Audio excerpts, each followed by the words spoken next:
दोस्तों एक बार फिर से स्वागत है आपका हमारे चैनल द एक्सप्लेन गुरुजी में। चलिए आज बात करते हैं राज्यसभा की। तो पहला प्रश्न है हमारा, देखिए राज्यसभा क्या है।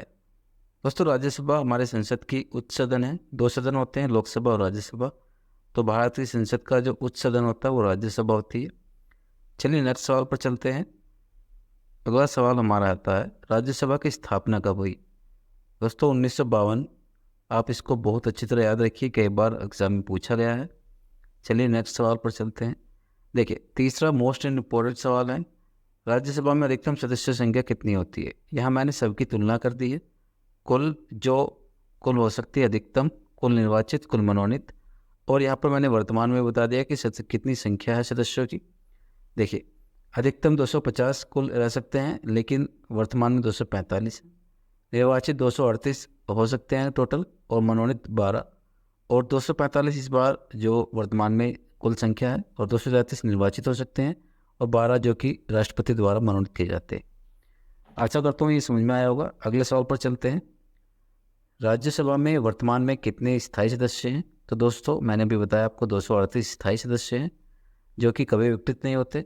हर 2 साल में 1/3 सदस्य विघटित हो जाते हैं। इसके बारे में थोड़ा आपके आगे बताने वाला हूँ। चलिए नेक्स्ट सवाल पर चलते हैं। राज्यसभा के सदस्यों का कार्यकाल कितने वर्ष होता है। दोस्तों 6 वर्ष कार्यकाल होता है। दोस्तों हमारा अगला सवाल है, राज्यसभा का पुराना नाम क्या था। तो इसका उत्तर हो जाएगा राज्य परिषद। राज्यसभा को पहले राज्य परिषद के नाम से जाना जाता था। राज्यसभा का गठन किस अनुच्छेद के तहत हुआ है। तो इसका उत्तर हो जाएगा अनुच्छेद 80। ठीक है दोस्तों, इस सीरीज को आगे बढ़ाते हैं। वर्तमान में राज्यसभा की कुल सदस्य संख्या कितनी है, ये मैं पहले भी आपको बता चुका हूँ और अच्छी तरह आपको समझाया, 245। राज्यसभा में निर्वाचित सदस्यों की संख्या कितनी है, तो 233। तो अगला सवाल है, राष्ट्रपति राज्यसभा में कितने सदस्यों को मनोनीत करता है। तो 12 सदस्यों को। देखिए नेक्स्ट सवाल है, उत्तर प्रदेश की राज्यसभा की संख्या कितनी है, मतलब सीटें कितनी है। तो 31। अगला सवाल हो जाएगा हमारा, राज्यसभा के 1/3 सदस्य कब अवकाश ग्रहण करते हैं। तो दोस्तों प्रत्येक दूसरे वर्ष 1/3 सदस्य विघटित हो जाते हैं। राज्यसभा के सदस्यों का निर्वाचन किस अनुच्छेद के तहत होता है। तो अनुच्छेद 80 का भाग 3। नेक्स्ट सवाल पर चलते हैं। राज्यसभा के सदस्यों का निर्वाचन किस प्रणाली पर आधारित है। तो अप्रत्यक्ष प्रणाली पर आधारित है। राज्यसभा के सदस्यों का निर्वाचन किसके द्वारा होता है। तो विधानसभा के निर्वाचित सदस्यों द्वारा होता है। अगला सवाल हमारा हो जाएगा, राज्यसभा के सदस्यों की योग्यता किस अनुच्छेद में है। तो अनुच्छेद 173। देखिए दोस्तों, राज्यसभा के चुनाव किन राज्यों से लड़ा जा सकता है। किसी भी राज्य से राज्यसभा का चुनाव लड़ा जा सकता है। प्रश्न संख्या 18 पर आते हैं। राज्यसभा के कितने मुख्य पदाधिकारी होते हैं। तो 2 मुख्य पदाधिकारी होते हैं, सभापति और उपसभापति। मैंने ये भी नोट कर लीजिए, भारत के वर्तमान उपराष्ट्रपति जगनदीप धनखड़ राज्यसभा के प्रधान सभापति हैं, और राज्यसभा के उपसभापति हरिवंश नारायण सिंह हैं। ठीक है दोस्तों, ये मैंने ग्रीन से हाईलाइट किया, आप इसको भी जरूर याद कर लीजिएगा। राज्यसभा के प्रधान सभापति कौन होता है। तो उपराष्ट्रपति होता है। जो सभापति होते हैं उपराष्ट्रपति होते हैं। अगला सवाल है, राज्यसभा के सभापति का वेतन कितना है। तो दोस्तों 4 लाख रुपये वेतन होता है। ये भी सवाल कई बार पूछा गया है। राज्यसभा का सभापति किससे वेतन प्राप्त करता है। तो संचित निधि से वेतन प्राप्त करता है। नेक्स्ट सवाल हो जाएगा, भारत के पहले राज्यसभा के सभापति कौन थे।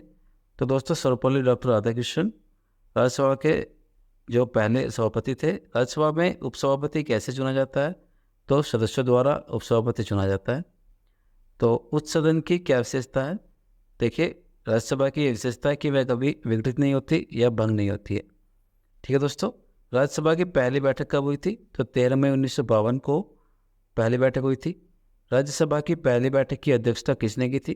तो दोस्तों जो पहले डॉक्टर सर्वपल्ली राधाकृष्णन थे, जो पहले सभापति थे, उन्होंने इसकी अध्यक्षता की थी। राज्यसभा को कब राज्यसभा के नाम से जाना गया। तो 23 अगस्त 1954 को। काउंसिलिंग ऑफ स्टेटस को किस नाम से जाना जाता है। तो राज्यसभा। ठीक है दोस्तों, काउंसिलिंग ऑफ स्टेट्स। राज्यसभा की पहली बैठक का आयोजन किस स्थान पर हुआ था। तो दोस्तों इसका उत्तर हो जाएगा दिल्ली। अगले सवाल पर चलते हैं, राज्यसभा का नाम परिवर्तन कब हुआ। तो इसका उत्तर होगा 23 अगस्त 1954 को। इसका नाम राज्यसभा कर दिया गया। राज्यसभा का गठन किस उद्देश्य से किया गया? तो संघीय प्रतिनिधित्व यानी राज्यों का प्रतिनिधित्व करने के लिए। राज्यसभा की अध्यक्षता किस पद पर बैठे व्यक्ति द्वारा की जाती है? तो दोस्तों उपराष्ट्रपति इसकी अध्यक्षता करते हैं।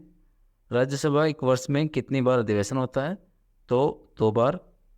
नेक्स्ट सवाल पर चलते हैं। राज्यसभा के अधिवेशन की अंतिम बैठक और आगामी अधिवेशन के बीच न्यूनतम कितना अंतर होना चाहिए? तो दोस्तों इसका सही उत्तर हो जाएगा 6 माह। ठीक है। अगला सवाल है, राज्यसभा का अधिवेशन सामान्यतः कब बुलाया जाता है? तो लोकसभा के अधिवेशन के समय इसका सामान्यतः अधिवेशन बुलाया जाता है। तो सवाल नंबर 36 है, आपातकाल के दौरान राज्यसभा का विशेष अधिवेशन कब बुलाया जा सकता है? तो दोस्तों जब लोकसभा का विघटन हो तब यहाँ पर राज्य विशेष अधिवेशन बुलाया जा सकता है। 37 सवाल पर आते हैं, संविधान के किस अनुच्छेद के तहत आपातकाल की घोषणा की जा सकती है? तो दोस्तों इसमें 3 अनुच्छेद है, 352, 356 और 360। इन तीनों के तहत ही आपातकाल की घोषणा की जाती है। दोस्तों आगे बढ़ने से पहले 2 बातें और जान लेते हैं। राज्यसभा में सबसे अधिक सीटों वाला राज्य है उत्तर प्रदेश और सबसे कम सीटों वाला राज्य है सिक्किम। चलिए दोस्तों आगे बढ़ते हैं। राज्यसभा किसी विधेयक को कितने दिन तक रोक सकती है? तो देखिए संविधान के अनुच्छेद 110(3) के अनुसार कोई विधेयक धन विधेयक है या नहीं, इसका जो निर्धारण है वो लोकसभा अध्यक्ष करते हैं। राज्यसभा धन विधेयक को अधिकतम 14 दिनों के लिए अपने पास रख सकती है। अगला सवाल आता है, 14 दिनों में राज्यसभा द्वारा धन विधेयक वापस नहीं करने पर क्या होता है? तो विधेयक को लोकसभा द्वारा मूल रूप से पारित रूप में दोनों सदनों द्वारा पारित मान लिया जाता है।